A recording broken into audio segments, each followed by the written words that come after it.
Болгарлар мусульман булмаган икән, Ибн Фадлан килгән дә болгарларны мусульман исәгән дип. Инде төшердек дигәндә генә соңгы моментта безнең кар ява башлады. Без төшергән идек инде. Карсыз. Бу инде төзелеп биткән бинаның, мәсәлән, мәчет. Шул мәчетнең өстенә ай кую кебегрәк чара булган.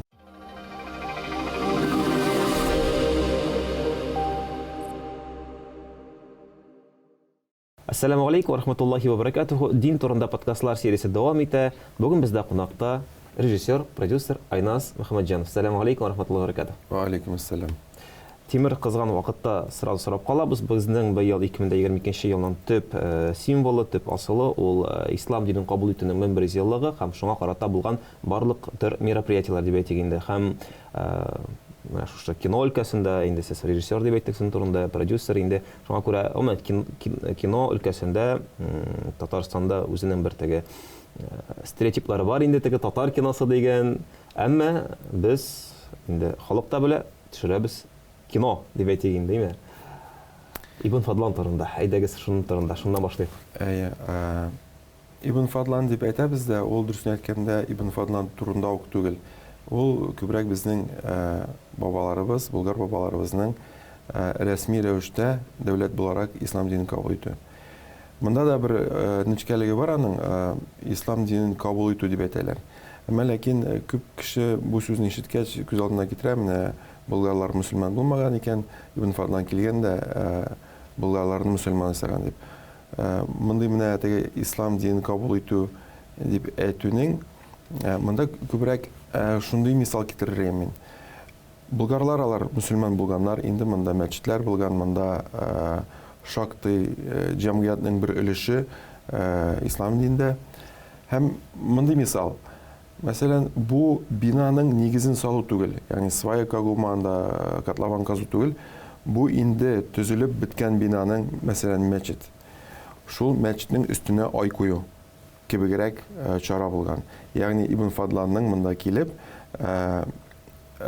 Болгар дәүләтенең булар мусульманнар, булар Багдад халифәлегенә керәләр һәм рәсми рәвештә дәүләт буларак исламны кабул итеп, дәүләт дине буларак җәмгыятьнең, дәүләтнең ислам кысаларында, ислам нигезендә кыйммәтләре белән үзенең тормышын кору һәм дәвам итү дип әйтергә кирәк.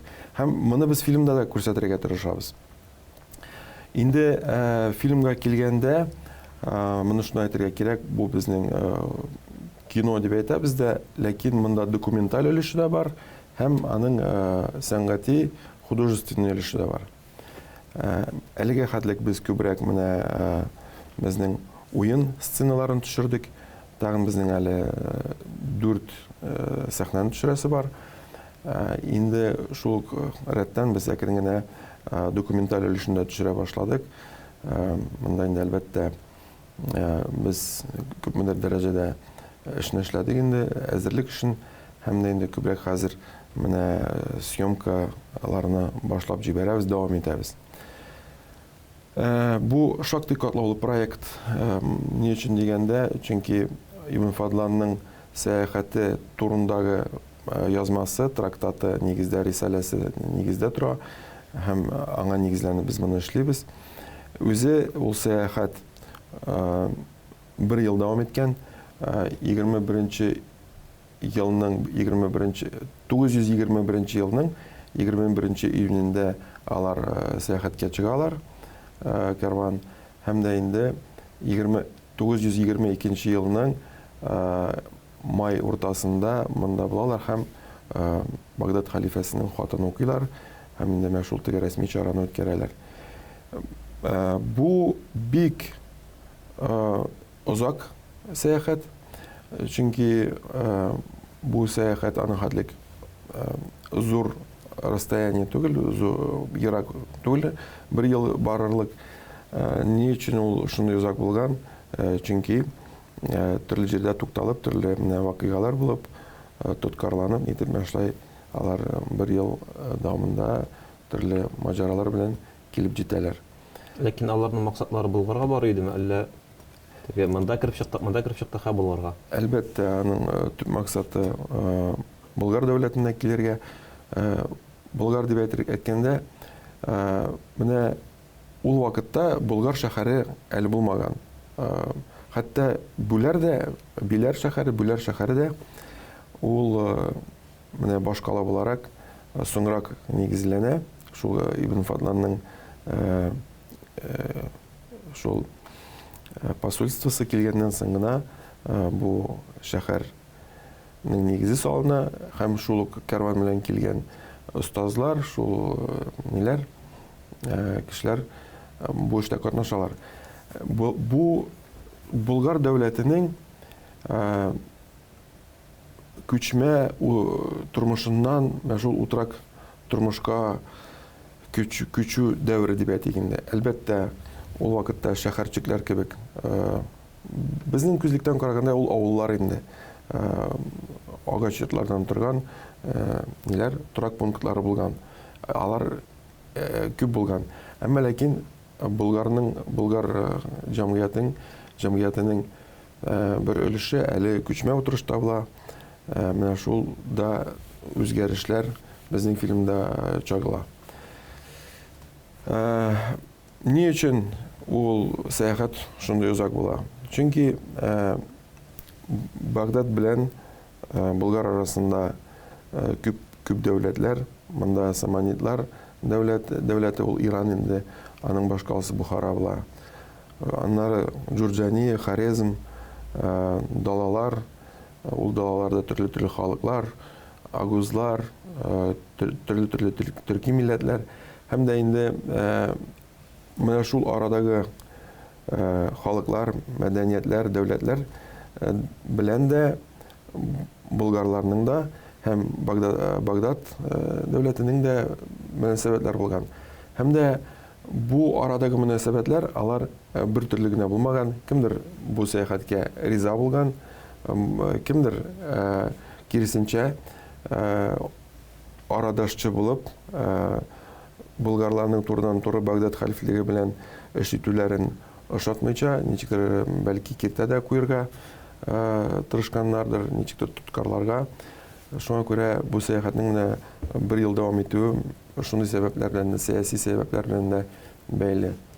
Инде безнең әйттек бит инде, бу Фадлан турында гына түгел, безнең төп геройларның берсе Алмашхан, һәм ни өчен Алмашхан төп геройларның берсе? Чөнки Ибн Фадлан үз теләге белән генә килми ул. Ягъни Ибн Фадлан барып кайтыйм әле Булгарга димәй, аны җибәрәләр. Төп инициатива ул инде Алмашханнан. Алмашхан илчесен җибәрә. Менә шулай без ислам динен дәүләт буларак, ил буларак кабул итәргә телибез. Безгә җамигъ мәчет, аннары бер крепость төзер өчен акча сорыйлар, остазлар сорыйлар, моны төзи белгән, бөтен кануннар буенча, һәм дә динне өйрәтер өчен факихлар, муаллимнәр, дин белгечләре чакыралар. Бу инициатива Алмашханнан килә. Һәм дә бу инициативага җавап буларак Багдад халифе Муктадир шул итчеләрне, карванны җибәрә.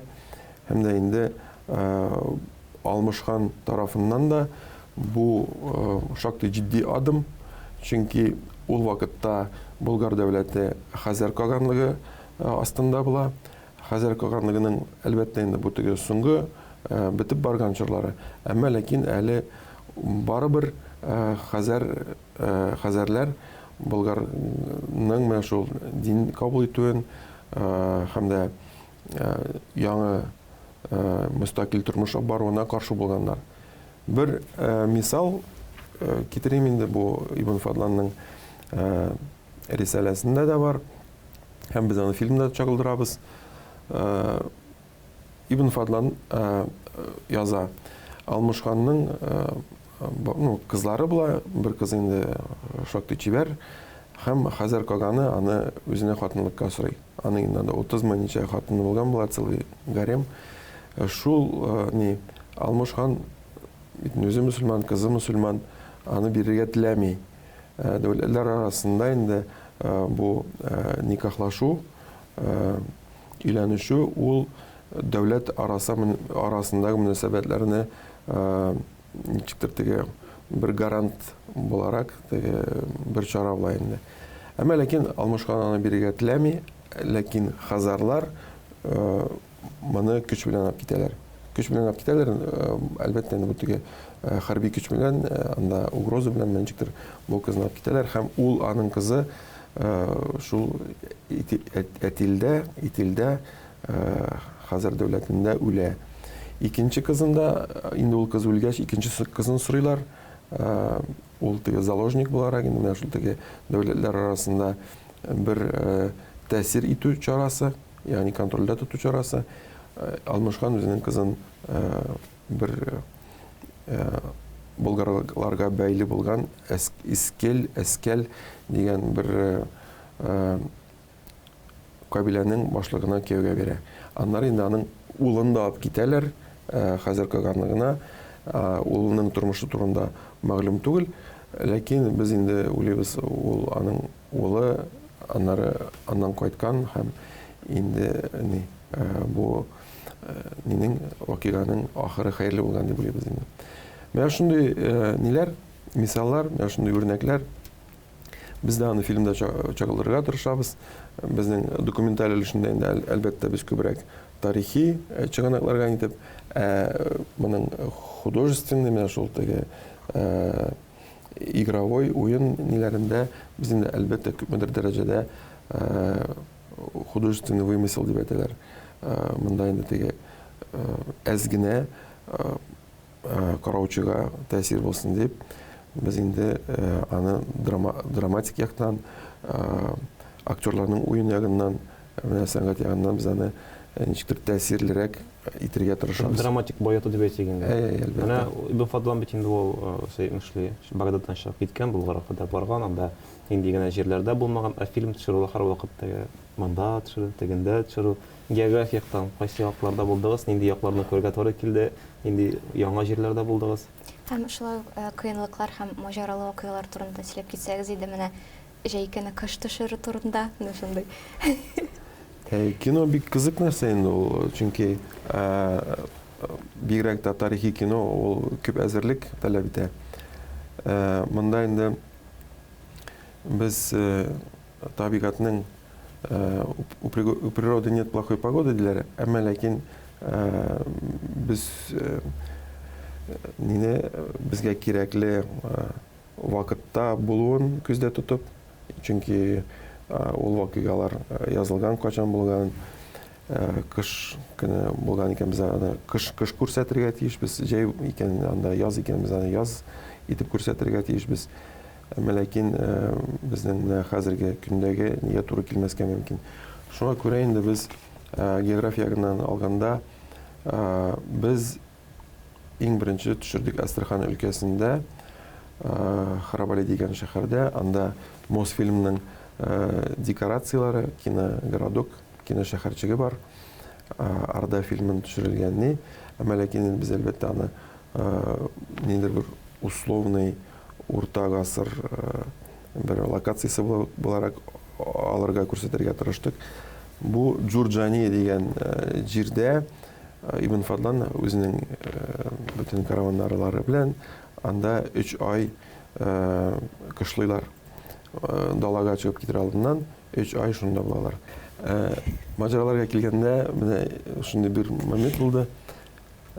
Без шактый бер катлаулы кадр төшердек, анда дөяләр белән безнең массовка ярты көн диярлек безнең ул кадрны куюга китте. Инде төшердек дигәндә генә соңгы моментта безнең кар ява башлады. Менә бөтенләй бернинди кар булмаган җирдә мотор итеп шундый кар ява башлады һәм 15 минут эчендә бөтен җирне шул кар тутырды. Без төшергән идек инде.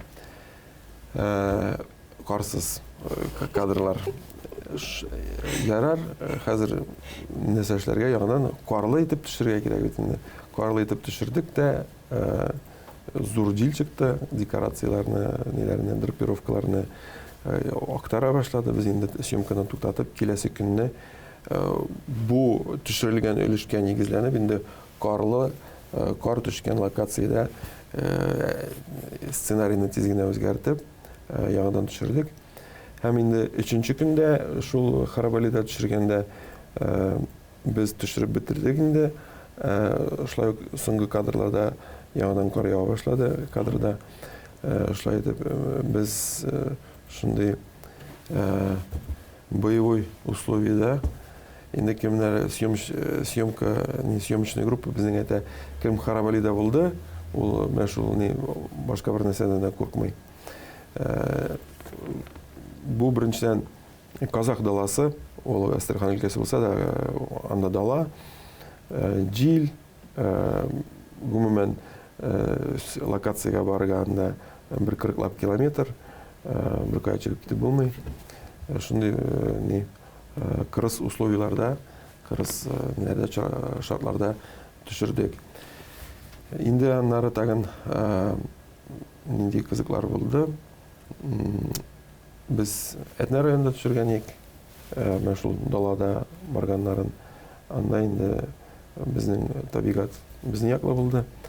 Чөнки өйдә бит инде диварлар да ярдәм итә дигән. Ләкин ул да башка авырлыгы булды. Аның безнең узун смена булды. Анда безнең художественный департамент бераз теге озаграк әзерләнде, шуңа күрә бер суткага хәтлек дәвам итте безнең смена.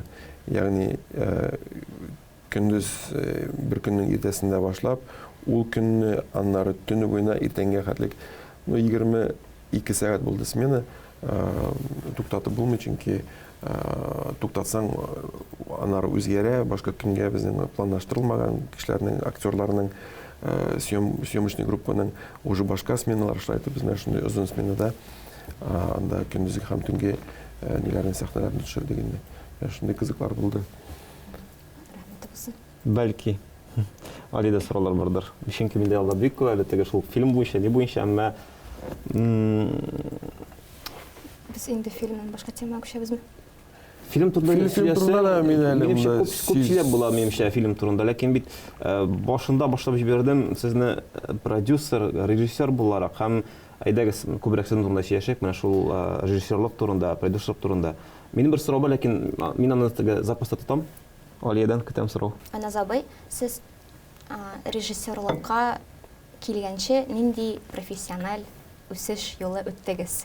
Кайларда эшләдегез? Мин әзгенә үзем турында сөйләп китәм. Мин үзем Казанда тудым, 75нче елда, һәм Казанның 131нче мәктәбен тәмамладым. Аннары мәктәпне тәмамлаган соң мин күпмедер вакыт резчик по дереву, агачтан кисүче, уеп ясаучы дигәндә булып эшләдем.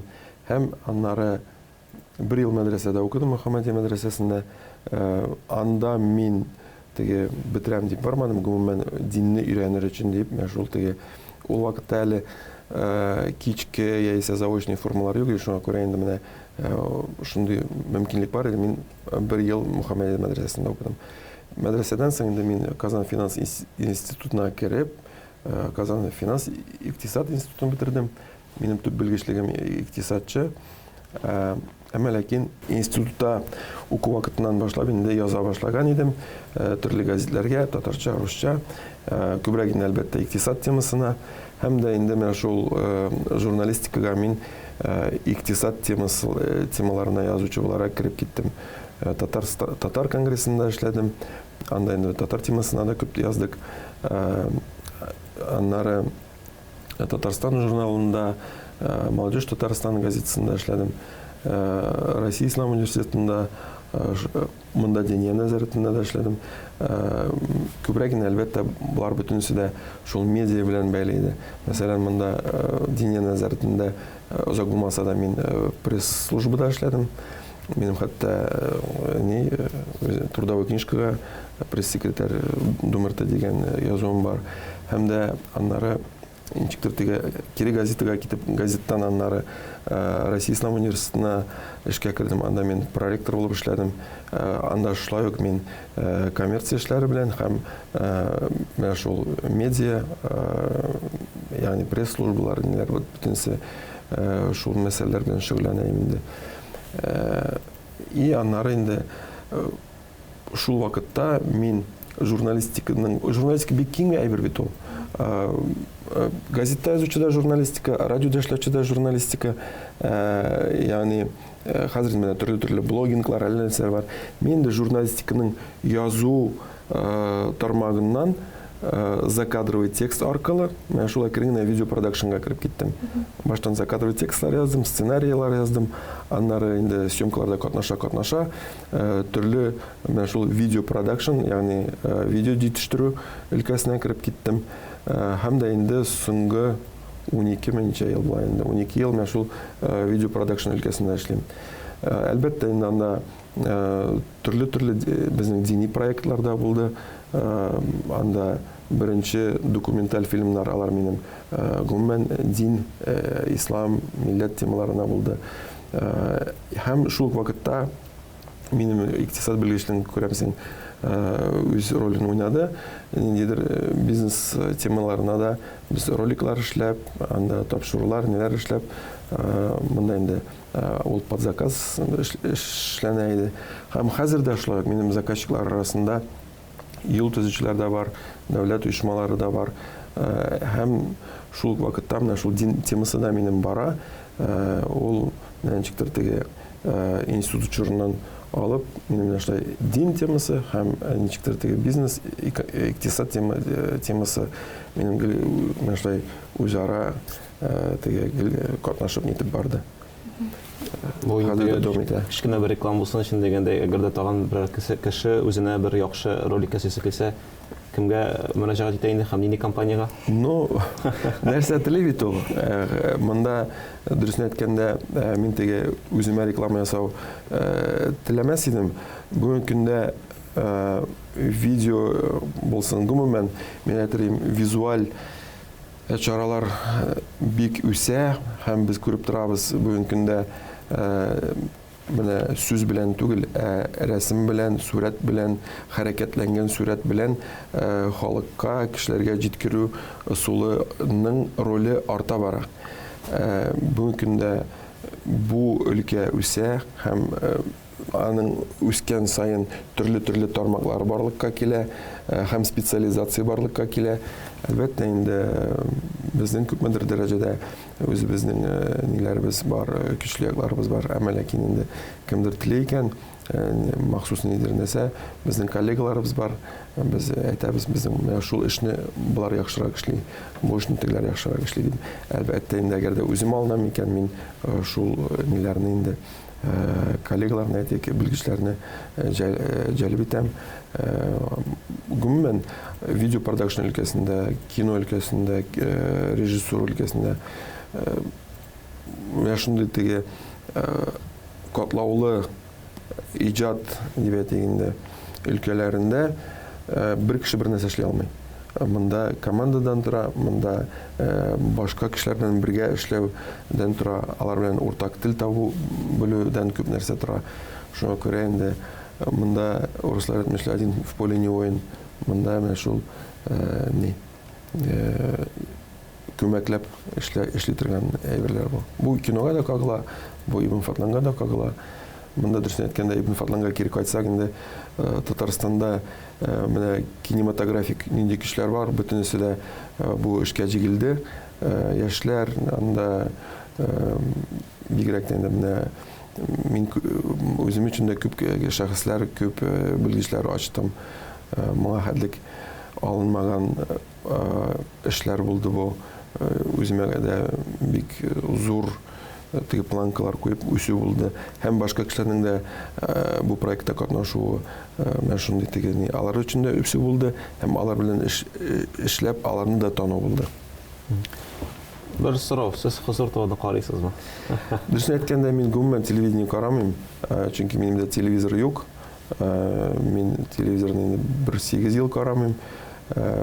Мин теге гел үзем видео белән эш иткәч, инде күрәсең, инде профессиональ деформация шикелле.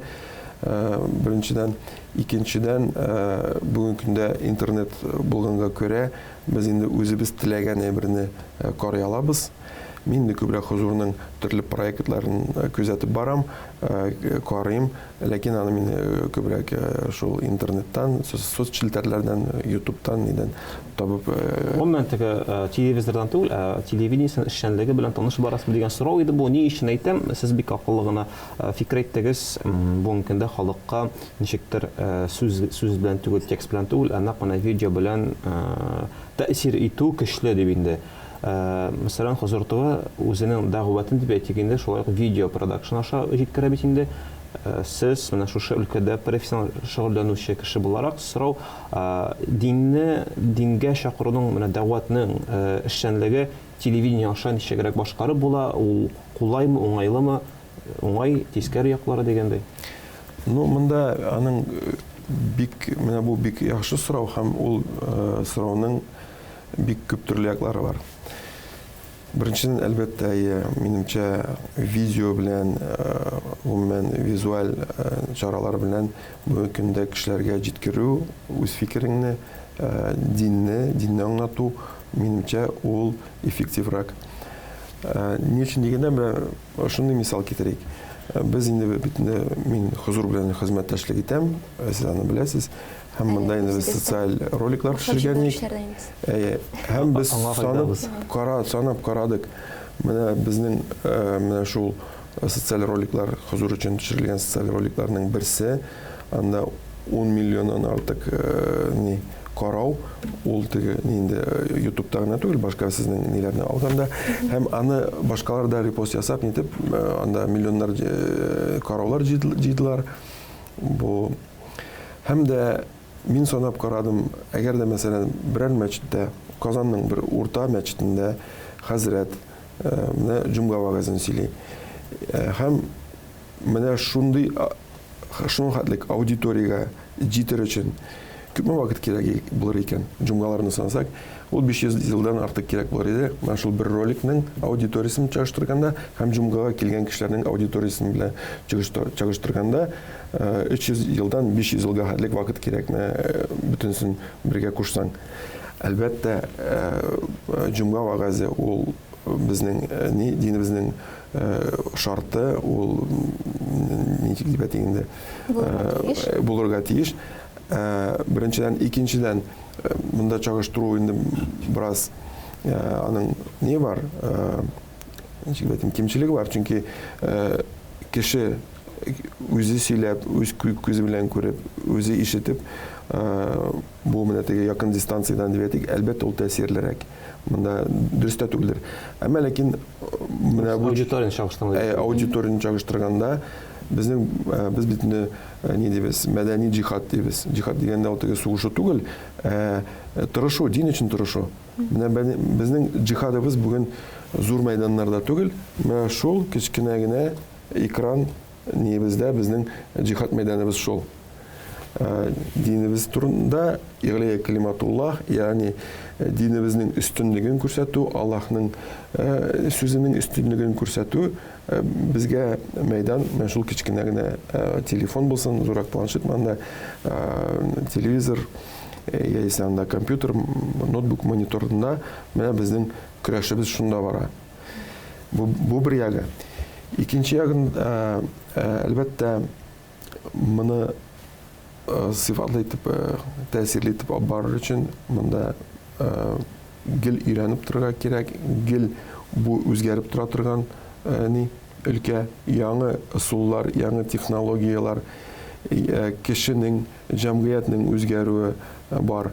Ягъни бүген көндә кешеләрнең каравы, мәсәлән, анда күпмедер ел илгәре 10 минут булса, сәгатьләр булса, кыскара бара. Бүген көндә инде Instagram бар иде, һәр TikTok, һәм TikTokның да миңа калса тагын да кыскарак кына, чөнки клиповое мышление дибез, без моны күздә тотырга тиеш. Бигрәк тә яшьләр, әгәр дә яшьләргә без динне аңлатырга телибез икән, аларның телендә, визуаль телдә алар белән сөйләшергә тиешбез. Менә һәм миңа калса, без мөселманнар бу эштә артта калырга тиеш түгел, гел өйрәнеп, үзебезне үстереп, һәм яңа технологияларны өйрәнеп, моны хәтта дин белән бәйле булмаган, ягъни светскийлар белән чагыштырганда без алдынрак барырга тиеш. Чөнки алдынрак булмасак, алар алдырачаклар. Без алардан да бер адым алдарак барырга тиешбез дип уйлыйм. Фикерем шундай. Айназ абый, сезне бит әле монда чакыруыбызның төп сәбәпләренең берсе дә сез шул ук Азан радиосына, Хозур ТВ телеканалына нигез салучы кешеләрнең берсе.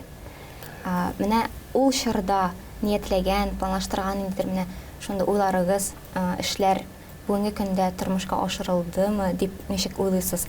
Яки бирәсе киңәшләрегез менә Хозур телеканалына? Ну, мин үземне артык теге киңәш бирергә зур белгеч дип санамыйм, чөнки үзем дә гөлйәнеп торам яңа әйбергә. Инде Азан радиосына килгәндә, мин инде ул вакытта шул ук видео җитештерү белән шөгыльләнә идем һәм ул ничәнче елда булды микән?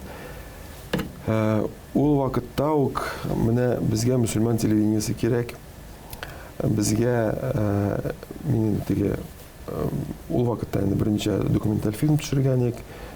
Шулай ук дини нәзарәте белән берлектә гомернең 3 туе дигән шундый документаль һәм учебный, ягъни өйрәнер өчен ничек итеп бала тугач исем кушырга, ничек итеп никах укырга һәм инде кешенең бу дөньядан китеп барганда 3нче туе ничек бу кешене дөньядан узатырга.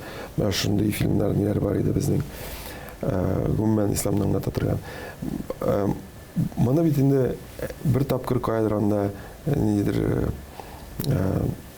светский телеканалларда күрсәтсәләр, бер-ике тапкыр шуның белән чикләнгән. Әмма ләкин моңа ихтыяҗ зур. Без дә үзебезнең продукциябызны күрсәтергә, җиткерергә теләк бар иде. Шуңа күрә инде мөселман телевидениесе булырга тиеш, кирәк ул дигән фикерләр күп иде. Мин үзем дә Ихсан ТВ дигән бер проект эшләп карадым. Үзлегемнән инде монда теге дуслар белән ярбәт. Әлбәттә аңладым, моны теге булай гына эшләп булмый. Монда дәүләт ярдәме кирәк, монда рәсми структураларның ярдәме кирәк.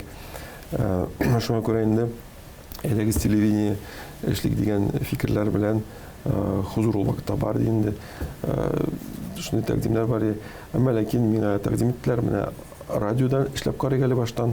Радиодан башлап нитек, әгәр дә инде ул килеп чыкса, бәлки телевидениегә дә алынырга булыр дигән шундый сөйләшүләр булды. Мине чакырдылар. Монда инде күпмедер дәрәҗәдә оборудование бар иде. Әмма ләкин бер нәрсә команда юк иде, контент юк иде. Гомумән теге русча видение күрү бу нинди булырга тиеш дигән нәрсә юк иде. Монда инде без Хозурның җитәкчелеге белән моны үзара килешеп, аңлашып эшли башладык. Һәм кыска вакытта команда җыеп, техник яктан да монда инде радио белән бәйле кешеләр дә булды, радио белән бөтенләй бәйле булмаган кешеләр дә булды. Һәм дә инде контент ягыннан да без русча һәм татарча тапшыруларны нитеп, планлаштырып, проектларын булдырып, шактый кыска дәрәҗәдә, кыска вакытта аны җибәрдек һәм инде ялгышмасам, җәй көне июль айларында без эшли башлаган идек. Ноябрь айында без инде презентациясы булды. 2013 ел аймы? Шулай булганда мин төгәл хәтерләмим. Эшли башлады һәм серверларын ниләрне бөтенсез үзебез эшләп, аннары әлбәттә инде анда техник яктан үзгәрләр булды. Менә аны җибәрдек. Һәм күрдек ки, беренчедән безнең контент булдыру проблемасы бар, чөнки монда иҗат итүчеләр кирәк. Ягъни ике проблема. Бер проблема бу мөселман темасына яза белгән журналистлар юк. Мөселманнар журналистиканы белми, журналистлар ислам темасын белми. Шуңа күрә без бу өлкәдә дә, бу нидә дә журналистлар белән эшләп, мөселманнарны язырга өйрәтеп, һәм дә инде безнең бу коллектив арасыннан монда Хозурда эшләүче егетләр, кызлар да әле һаман да эшлиләр. Инде сезнең сорауыгызга килгәндә, тормышка аштымы, менә сез ничек күз алдына китергәнсез? Әлбәттә, Аллаһка шөкер эшләп килә, ләкин миңа калса аны тагын да үстерергә кирәк. Там бер ягы бар, мин аның турында да әйтергә телим. Бүгенге көндә медиалар үзара бик интеграция бара. Ягъни ул вакытта ук безнең, мин шул ук вакытта Азан радиосының директоры да идем, баш редакторы да идем, һәм шул вакытта Ислам Тудайның да баш редакторы булырга туры килде. Һәм без шуның турында уйладык. Менә төрле газетларның, төрле медиаларның радиолары, телевидениелары бар. Әлбәттә, ул интернетта гына чыга, әмма ләкин без күрдек, ул вакытта ук интеграция бик көчле. Бүгенге көндә граница, чикләр югала бара, телевидение, шул газетлар телевидениегә, радиога әверелеп бара, порталлар ниләр. Шуңа күрә инде монда мин менә телевидение гына, радио гына, яисә интернет гына айырып нитмәсем, ул менә хозурның эшчәнлегендә ул бар, һәм тагын да күбрәк булсын иде ул. Менә берсе-берсен үстереп, продвигать итеп, һәм берсе-берсенә бәйле булып, нидер бер теге единый, теге бердәм-бер шундый медиа дулкын булып барсын иде ул. Шуны да әйтергә теләр, хозурның мөмкинлекләре бар, мөмкинлекләрен чыгып шактый минемчә яхшы нәтиҗә, результат. Ягъни мин аралашабыз бит инде коллегалар белән, ниләр белән, башка каналларның, дәүләт каналларында шактый күбрәк мөмкинлекләре бар. Әмма нәтиҗә ягыннан, эффективлек ягыннан без күрәбез, результат аңлык түгел. Хозур үзенең мөмкинлекләреннән чыгып яхшы результат бирә. Эффективность. Мин гомумән яраткан сүзләрнең берсе эффективность, эффектлы булу. Ягъни ул безнең диндә дә бар, бәрәкәтле дип әйтәләр бит. Түккән көч, вакыт, акча, нервы, менә ул үзенең нәтиҗәсен бирергә тиеш. Бушка булырга тиеш түгел. Шуңа күрә ул яктан хозур менә файдалы, нәтиҗәле эшли дип уйлыйм. Айназ абый, сез бит әле хозур өчен шулай ук социаль роликларда төшерү белән шөгыльләнәсез һәм әлеге роликлар күп миллион караулар җыеп, безнең шулай ук менә президентыбыз Рөстәм Миңнеханов аккаунтында да урын алалар, бик күп караулар җыялар. Менә шулар турында күбрәк сөйләсәгез иде безгә. Монда бу социаль роликларга килгәндә безгә үзебезгә дә бик кызык булды ул, чөнки алар социаль ролик дисәк тә, алар һәрберсе аерым бер история, һәрберсе бер нинди кыйсса дип әйтик. Ягъни микрометражный фильм дип әйтик. Әлбәттә, кайберләре шактый күп караулар җыйды. Бәлки аның темалары шундый булганга күрәдер. Бәлки халыкның мондый нәрсәгә сусаулары ихтыяҗ булганга күрәдер. Инде Рөстәм Нургалиевичнең инстаграмына куелган роликлар турында сүз барса, алар инде бәйрәмнәргә бәйле. Һәм дә бездә күрәбез, безнең роликлар иң зур караулар җыйды. Рөстәм Нургалиевичнең инстаграмында мин инде моны үзебезгә нисбәт кылмыйм. Бу безнең шул халыкның сусавын күрсәтә, дин темасына, президентыбызның, дәүләтебезнең дингә игътибар булуына күрә халык инде моны хәтлек карагандыр дип уйлыйм мин. Әлбәттә, инде без аның сюжетта кызык булсын дидек.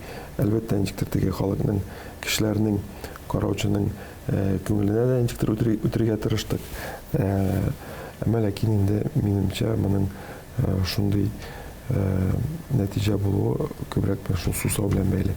Инде социаль роликларга килгәндә, без баштан 18 ролик төшердек инде рус телендә генә, аннары икенче безнең партия булды, ике телдә төшердек.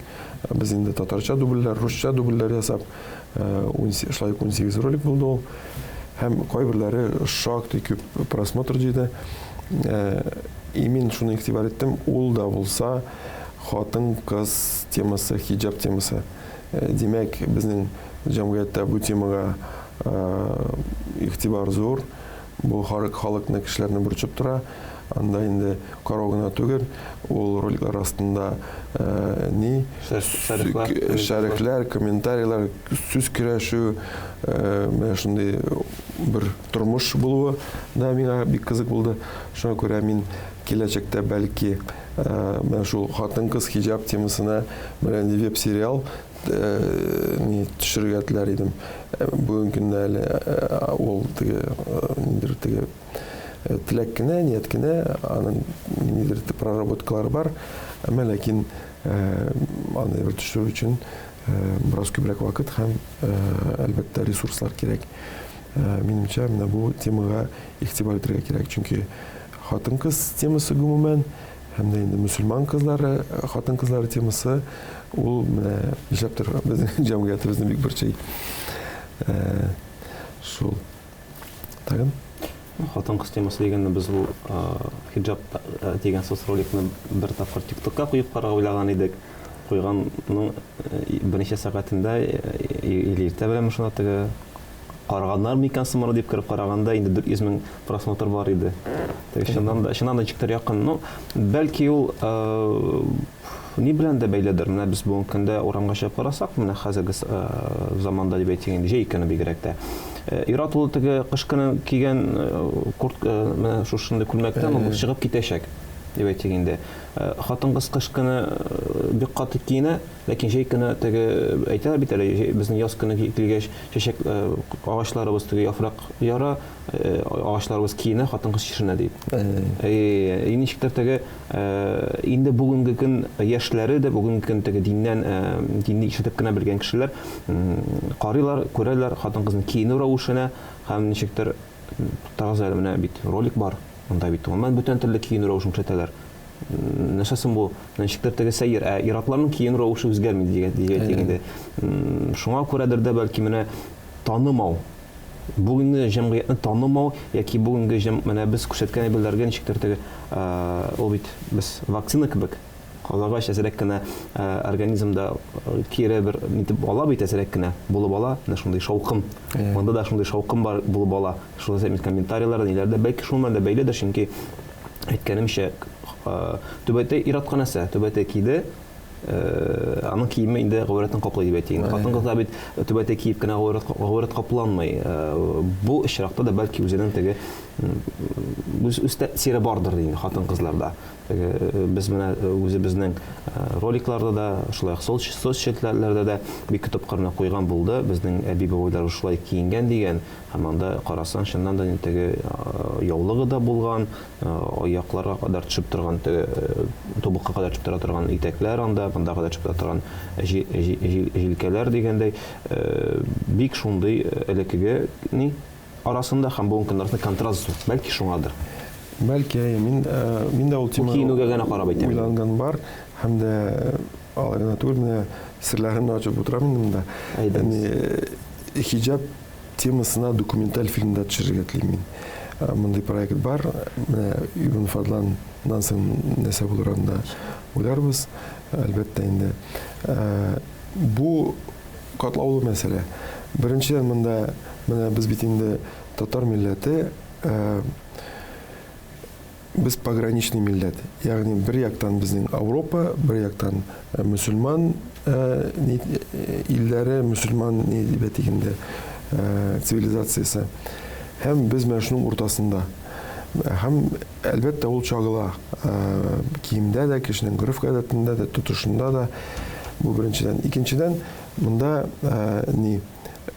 гомумән масса күләм чараларында, мәдәнияттә, массовый культура дип әйтәбез инде. Мөселман хатын кызының менә бәйсез булу темасы бигрәк тә совет чорында бит инде андый тема булган. Һәм менә шул теманың шундый карашның мөселман хатын кызын нитәләр икән, аңа басым ясыйлар икән, ул теләми, менә шундый мәсьәлә дә бар. Ул кием мәсьәләсенә генә түгел, гомумән хатын-кызның җәмгыятьтә урыны һәм мөселманнарның диннең бу мәсьәләгә карашы. Менә Европа, бит инде моны күрмәгән, белмәгән, аларда бит инде мөселманнар соңрак монда барлыкка киләләр. Менә шул конфликтның да чагылуы бар монда. Һәм дә инде әлбәттә тарихны белмәү. Менә әйтегез, бөтенесе булган, булган, нинди генә булмаган, төрлечә булган. Гарәпнеке кебек тә булган, Урта Азияны кебек тә булган. Хәтта әгәр дә без алабыз икән, традицион культура дип әйтгәндә. Монда традицион культура татарныкы гына түгел. Мари, Чуваш, анда урыс милләте, нинди генә милләт булмасын, традиционный культура өчен, говорят, каплау, хатын-кыз өчен чәчен каплау хас әйбер булган. Гади хат булган. Ул гадәти, ул хас һәм олай бер булган. Һәм татарның костюмында да менә төрле булган. Татар битендә ул төрле, Татарстанда гына тормый. Анда мишәрләрнең үзенә бер төрле, Астрхан татарларныкы икенче төрле, анда Сибир татарларныкы өченче төрле. Һәм менә бик төрле булган. Шуңа күрә бездә андый булмаган дип әйтү, менә любой булган бездә. Нинди генә булмаган, бөтенесе булган. Инде бу бәхәснең нигезе ул минемчә булган нидә ясылыкта түгел. Монда кыйммәтләрнең үзара бәрелешүе, кыйммәтләрнең көрәше дип әйтгәндә. Нинди кыйммәтләр? Әлбәттә, булмаган дип әйтүчеләр, алар үз кыйммәтләрен ничектер алга куеп, үз кыйммәтләрен ничектер өстен күрүдә сәбәп дип уйлыйм мин аны. Нинди кыйммәтләр мәсәлән? Мәсәлән, хатын-кыз ираттан бер нәрсә белән аерылмый, хатын-кыз ул һаман ират кебек булырга тиеш дигән. Хатын-кыз өстенме, иратмы, өстенме дигән мәсьәлә түгел. Ягъни монда хатын-кызның менә яратылышы ягыннан ул бит инде ана буларак яратылган, әйме? Ул бит инде хатын-кыз, менә бит галимнәр әйтәләр, хатын-кызда Аллаһ Тәгаләнең җәмал сыйфатлары күбрәк нитә чагыла. Ягъни Аллаһ Тәгалә хатын-кызда күбрәк җәмал сыйфатлары белән ниткән, шул сыйфатлары белән күренә. Иратта җәлал сыйфатлары белән, ягъни куәтле булу, ягъни гадил булу, шул сыйфатлар белән Аллаһ Тәгалә бездә иратларда ниткән инде. Аллаһ Тәгаләнең сыйфатлары белән сыйфатланыгыз дигән хадис бар инде, шул ничек. Шуңа күрә инде монда хатын-кызны ират белән бер дип әйтү, бирәк Европада бит инде бу феминизм дигән нәрсә килә. Ул дөрес түгел, чөнки бу алма белән грушаны чагыштырган шикелле. Алар икесе төрле. Груша ул груша, армут, әйме? Алма ул алма. Алар икесе дә агачта үссә дә төрле булып үсеп нидә. Шуңа күрә инде менә безнең динебездә үзенең кыйммәтләре бар, үзенең карашы бар бу мәсьәләгә. Менә шул минемчә бу цивилизациялар арасындагы кыйммәтләрнең үзара бәхәсе. Шулай уйлыйм мин. Инде ничектер теге көтү җибәрде безне әлбәттә бөтен төрле ниләргә, әмма кино төшерү, менә без шул Иванга кайтып калсак, кино төшергәндә бит инде бар, менә тарихны да өйрәнергә кирәк, персонажларын тотышларын, ул вакыттагы гореф-гадәтләрне, ул вакыттагы культураны, мәдәниятне бүгенге көн белән чагыштырып карыйсызмы? Менә ничек буламы шундый хис, менә бу вакытта шулай булган икән, яшәп карыйсыз килер иде дигән хисләр туамы? Әлбәттә, монда һәрбер чорның бәлки үзенең уңайлыклары бардыр. Безнең үзебезнең чорыбызның уңайлыклары һәм тискәрәкләре бар. Ул вакыттагы чорның үз уңайлыклары, четерекле һәм тискәрәкләре бар.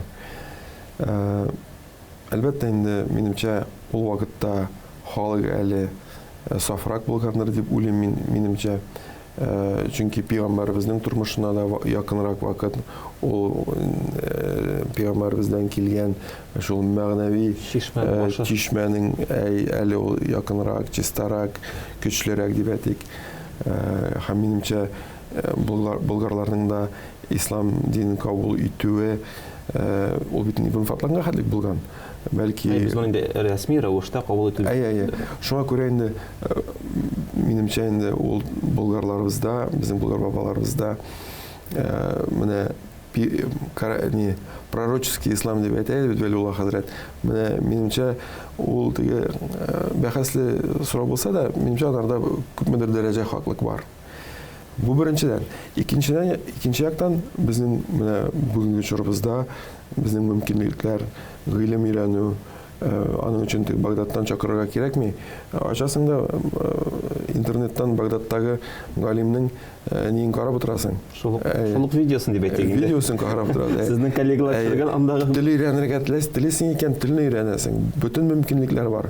Шуңа күрә бүгенге көндәге кешенең мөмкинлекләре күп. Әмма ләкин әхлак ягыннан, тормышның агышы ягыннан кешенең менә ул мөмкинлекләрне файдаланырга файдалана алмавы үзе бер менә инде начар ягы дип әйтик инде. Инде фильмга килгәндә, әлбәттә, бу тарих, аны өйрәнергә кирәк, һәм әле безгә хәтлек менә шуның хәтлек тирән тарихка кирип, менә татар киносында дип әйтгәндә, Татарстан киносында юк иде. Әлбәттә, инде анда Булат Мансуровның «Теплые ветры древних Булгар» дигән проекты бар иде. Ул кызганычка каршы аның ахыры дәвамы булмады. Бер-ике өлеше чыкты, әмма ләкин ул өлешендә без күрәбез күбрәк Владимир Красный Солнышканы күрсәтәләр. Әлбәттә, Алмашханга багышлаганда не бар, сериясе бар, әмма ләкин ул киң караучыга барып җитмәде. Һәм шунда әйтергә кирәк, ул төшерелгән вакыттагы технологияларны алсак инде, әлбәттә, ул бүген көндә аны күрсәтсәң карамаячаклар, ул кызык булмаячак, чөнки кино шактый алга атлады. Инде тарихи кино төшерү турында сүз барса, менә беренчедән без шундый нәрсәгә дучар булдык. Ул да булса, менә Болгар чоры визуаль яктан нинди булган икәнен беркем дә әйтә алмый. Тарихчылар да әйтә алмыйлар, чөнки археология ниннән калган әйберләр әз. Без сорыйбыз тарихчылардан, безнең экспертларыбыз бар. Бу тарих институтында да, бу КФУ белгечләре дә, башка белгечләр дә, Академия наук белгечләре без сораганда да, алар безгә төп-төгәл итеп әйтә алмыйлар, нәкъ шулай булган дип әйтә алмыйлар. Гел бу ниндидер реконструкция бара. Әлбәттә, инде без ул реконструкцияны ясаганда ниндидер үзебезнең карашыбызны теләмәстән дә кертәбез анда. Без үзебезнең аңлавыбызча, безнең менә багажыбыздан чыгып, ул реконструкцияны әлбәттә ул тарихка үзебезнең небезне кертәбез. Бу башкача мөмкин түгел. Шуңа күрә инде бу әгәр дә инде ниндидер кимчелекләр булса да, ул булачак әлбәттә. Кимчелекләрсез була алмый, чөнки монда аның сәбәпләре бар. Әмма ләкин без ул нәрсәне күздә тотып, ниндидер бер үзебезгә калдырдык, әз генә люфт дип әйтик инде. Безнең төп геройларның берсе Ибн Башту, ул Алмашханның илчесе, Булгардан Багдад халифіне бара торган илче, Алмашхан тарафыннан җибәрелгән. Шул кеше безнең ведущий, ягъни сөйләүче, бу тарихны сөйләүче, документаль өлешендә шул бер кеше. Шуңа күрә без инде бәлки бу аның карашы булгандыр, менә үз күз алдына шулай тасвирлагандыр дигән фикерне дә әз генә кертеп җибәрәбез. Караучының да мондый фикере булырга тиеш. Бу бәлки менә шул Ибн Баштуны уйнаган баручы үзенә күз алды дип әйтәбез инде. Шундый бер ни бар, фишкасы бар дип әйтик. Кино төшергәндә бит инде спецэффектлар, визуаль эффектлар турында сөйләйбез. Менә теге Булгарның визуаль ягын дип әйттегез. Спецэффектлар ниндирәкләр? Менә мин үзем кино яратучы кеше буларак, һәрвакыт кино караганда шундый бер игътибар итәм. Мәсәлән, Булгар дип әйттегез, анда бит инде илчеләр килә Булгарга. Бүгенге көндә Булгар андый рәвештә юк. Ягъни декорацияда гына андый масштабны кырып бетереп тә булмастар. Шуңа күрә декорация визуаль эффектларны ясадыгыз да, спецэффектларда мәсәлән теге бик зур шундый чаралар куелдымы, булдымы бер нәрсә? Безнең спецэффект дигәннән спецэффектлар бит алар да үзләре дә бик ни Күп төрле. Сән компьютер. Ул бар, әлбәттә, компьютерны ниләр, компьютер графикасы һәм дә менә тигән спецэффектларга шулай ук керә. Теге кул белән ясый торган дип әйтик инде. Без инде ни спецэффектлар дип әйтик, шул визуаль эффектларны алыйк. Ул буран ясадык. Көрәкләр белән вентиляторга карны бәреп инде безнең карваныбызга шундый бер ни буран ясадык. Ул безнең бик тә реалистичный килеп чыкты. Аннан әлбәттә ут белән эшләү безнең пиротехниклар булды. Ул бик әллә нәрсә Голливудтагы кебек булмаса да, барыбер ут белән эшләү үзе бер ни ничек дип әйтим, авырлык. Һәм ул да спецэффект санала. Ут белән без инде Дөрес эшләү белү, цветокоррекция ахырдан итү бик зур алай бер. Юк, бу ут дигәннән бу менә теге яна торган ут белән. Ягъни теге свет түгел, пиротехниклар чакырып, безнең йортта да ни булды, ул теге ут яннары теге ачык локациядә да утлар ниләр булды. Ул да спецэффект санала. Инде компьютер графикасына килгәндә безнең иң катлаулы, иң зур сәхнә ул менә шул Багдад халифаның хатын уку Ибн Фадлан бу рәсми чара дип әйтик инде. Без анда инде теге green screen, ягъни монда безнең инде яшел экран түгел, яшь зәңгәр фонда төшереп без менә шул Болгар җыены дип әйтик, ул без аны җыен дип күз алладык.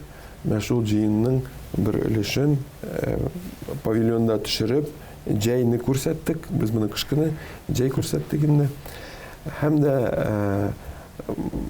тагын бер менә безнең ни сәхнә ул Багдад. Әлбәттә, ул Багдадны да без төшерәлмибез, чөнки 10-нчы гасыр Багдады ул юк. Безнең ул 10-нчы гасыр Багдадында беренче кадрда без аны шул компьютер графикасы белән эшләдек. Минемчә, теге реалистичный килеп чыгарга тиеш, әле ул процесста бара. Тырышабыз инде. Монда безнең финанс һәм теге белгечләр безнең мөмкинлекләреннән чыгып, максималь рәвештә реалистик эшләргә тырышабыз. Ничек килеп чыгар, аны инде караучы нидер бәяләр. Бит әле монда үзебезнең якта үз специалистлары да, белгечләр дә булырга тиеш. Ярыр да мәсәлән шул эшләр Голливудта каядыр студиялар шуның белән шөгыльләнә дип әйтик инде. Безнең бит әле монда шуңа күрә әйдәгез без бөтенесен дә яхшыга юрыйк. Аллаһтан сорыйк сезнең эшегезгә җиңеллекләр. Чыннан да менә күп кеше тарихны белми инде. Сезнең фильм аша, безнең фильм аша дип әйтик ниме ул инде. Хәзер белән берлектә чыгыш, шуңа күрә безнең фильм аша. Ул безнең фильм түгел, ул сезнең фильм. Шуның аша күп кешегә тарихта кызыклы булып китте, безнең динебезнең тарихы кызыклы булып китте, шуңа кереп китсеннәр. Без исә сезгә монда килеп, менә әзрәк кенә серләрне ачкан өчен, әле чөнки трейлерны караганда Алия белән теге мәсәлән Хабул Кырыйбов, бу Кырыйбов мәсәлән пиротехника турында әйтегез, ансылары юк иде. Хәзер ансын көтәбез. Шуңа күрә без дә кызыксындык инде. Тамашачылар да шулай кызыксынганнар дип өметләнеп калабыз һәм алдагы көннәрдә дә шушы әле менә сез бик күп җавапларыгызда бик күп кырларга кирип киттегез. Бу кыр анда хиҗаб тагын нәрсә. Алар турында сөйләшергә тагын чакырып калабыз студияга. Без Үзегезгә чакырган өчен рәхмәт. Әгәр дә инде андый мөмкинлек булганда килергә риза һәм дә инде темаларыбыз булса, әлбәттә бергәләп уртага салып сөйләшик. Чакырганыгыз өчен рәхмәт. Үзегезгә Аллаһ рәхмәте булсын. Монда килгән өчен ассаламу алейкум ва рахматуллаһи ва баракатуһ. Ва алейкум ассалам ва рахматуллаһи ва баракатуһ. Инде кадерле тамашачылар, сез дин турында дигән подкастның чираттагы чыгарылышын карадыгыз. Кызыклы булгандыр, мавыктыргыч булгандыр дип өметләнеп калабыз һәм алдагы очрашуларга кадәр ассаламу алейкум ва рахматуллаһи ва баракатуһ.